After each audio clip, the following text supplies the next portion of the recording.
One of the terms you use the term myth in describing these ancient creation stories, and also apply to the book of to the first 11 chapters of Genesis.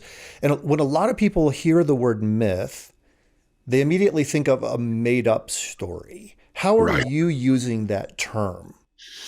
I make it very clear in the book that I'm using the word myth in the sense in which it is used by students of folklore and classical literature to talk about a traditional sacred narrative that is regarded as authoritative in a society that seeks to ground present realities and institutions and values in events in the primordial past.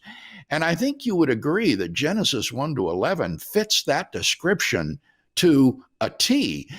And so I'm not using it in the popular sense where we talk about the myth of the low calorie diet or the myth of the self made man.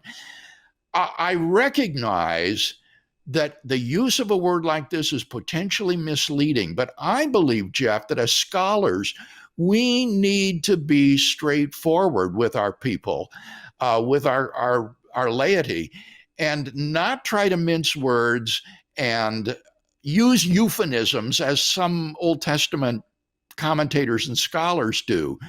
But rather, we ought to be straightforward about what we're saying and then define our terms very carefully so as to preclude misunderstanding. And that's what I try to do. The view that I'm laying out in the book is actually not uncommon among Old Testament scholars, people like Bill Arnold at Asbury Seminary, or John Walton at Wheaton, or Gordon Wenham in his commentary on Genesis, but they just don't use the same terminology. They use euphemisms like proto history or imagistic history, where I try to use the technical terminology that is actually used by students of ancient Assyriology for this kind of literature.